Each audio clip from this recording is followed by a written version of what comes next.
പുതിയൊരു വീഡിയോയിലേക്ക് എല്ലാവർക്കും സ്വാഗതം. ഇന്ന് നമ്മൾ തയ്യാറാക്കാൻ പോകുന്നത് നല്ലൊരു സ്നാക്സ് ആണ്. അതിനായിട്ട് നമ്മളൊരല്പം അരിപ്പൊടി എടുത്തിട്ടുണ്ട്. ഇത് വീട്ടിൽ തന്നെ തയ്യാറാക്കിയെടുത്ത അരിപ്പൊടിയാണ്, വറുത്തെടുത്ത അരിപ്പൊടിയാണ്. മിക്സിയുടെ ജാർ എടുത്തതിന് ശേഷം അതിലേക്ക് ഈ അരിപ്പൊടി ഇട്ട് കൊടുക്കാം.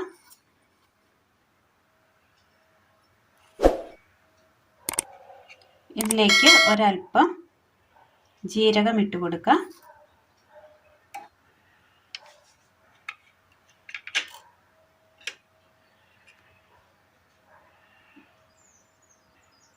കൊക്കോ പൗഡർ ഒരല്പം മതി. പഞ്ചസാര. ഇതൊന്ന് അടിച്ചെടുക്കാം. നന്നായി അടിച്ചു കൊണ്ടുവന്നിട്ടുണ്ട്. ഒരു ബൗൾ എടുത്തതിന് ശേഷം അതിലേക്ക് ഈ പൊടി ഇട്ട് കൊടുക്കാം.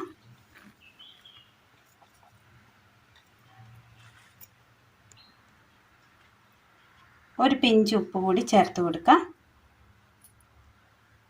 ഇതിലേക്ക് ഒരല്പം വെള്ളം ഒഴിച്ചു കൊടുത്ത്, ചെറു ചൂടുവെള്ളമാണ് ഒഴിച്ചു കൊടുക്കുന്നത്. നന്നായി ഒന്ന് കുഴച്ചെടുക്കാം. നന്നായി കുഴച്ചെടുത്തിട്ടുണ്ട്. ഇനി ഇതിലേക്ക് ഒരല്പം ജീരകം മൊത്തത്തോടെ ഇട്ട് കൊടുക്കാം. പൊടിക്കാൻ നമ്മളൊരല്പം എടുത്തിരുന്നു. ഇത് നന്നായി ഒന്ന് കുഴച്ചെടുക്കാം. ഇതുപോലെ ചെറിയ ഉരുളകളാക്കി എടുത്തതിന് ശേഷം ഇതുപോലെ ഒന്ന് പരത്തിയെടുക്കണം. ഇതുപോലെ എല്ലാം ഒന്ന് പരത്തിയെടുക്കാം. ചെറിയ ഉരുളകൾ ഉരുട്ടി ഇത്രയും വലുപ്പത്തിൽ നമ്മൾ പരത്തിയെടുത്തിട്ടുണ്ട്. അടുപ്പത്തൊരു പാത്രം വെച്ച് കൊടുത്ത് അതിലേക്ക് ഒരല്പം എണ്ണ ഒഴിച്ചു കൊടുത്തിട്ടുണ്ട്. എണ്ണ നല്ലതുപോലെ ചൂടായി വന്നിട്ടുണ്ട്. ഇതിലേക്ക് ഇത് ഇട്ട് കൊടുക്കാം.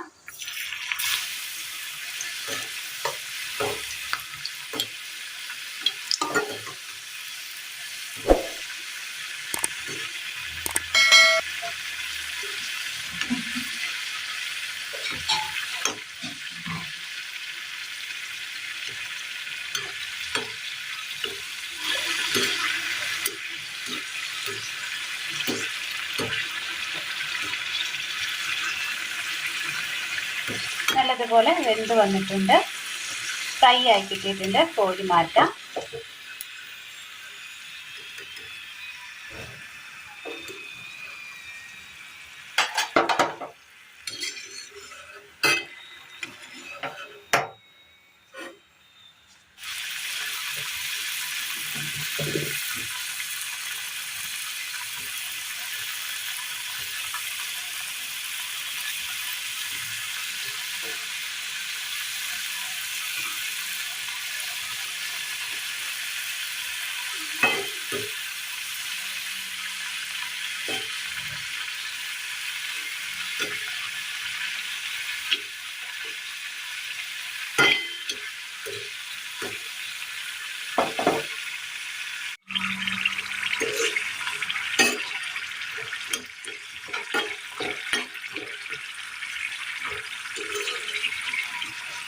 കോരി മാറ്റാം.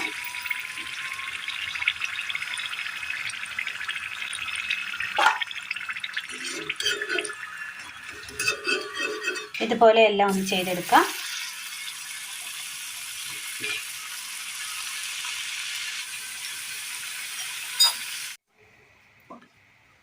ഇത് അധികം എണ്ണ കുടിക്കാത്ത പലഹാരമാണ്.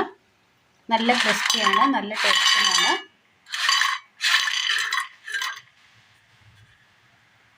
ഇത് ഇതുപോലെ തയ്യാറാക്കി ഒരു നല്ലൊരു ചില്ല് ഭരണിയിൽ ഇട്ട് വെക്കുകയാണെങ്കിൽ ചായക്ക് കൂട്ടാൻ നല്ലൊരു ടേസ്റ്റിയായ നല്ലൊരു സ്നാക്സ് ആണ്. എല്ലാവർക്കും ചെയ്ത് നോക്കാവുന്നതാണ്. ടേസ്റ്റിയായ നല്ലൊരു സ്നാക്സ് ആണ്. ഇന്നത്തെ വീഡിയോ എല്ലാവർക്കും ഇഷ്ടമായി എന്ന് വിചാരിക്കുന്നു. ഇഷ്ടമായാൽ ലൈക്ക് ചെയ്യാനും ഷെയർ ചെയ്യാനും സബ്സ്ക്രൈബ് ചെയ്യാനും മറക്കരുത്. താങ്ക്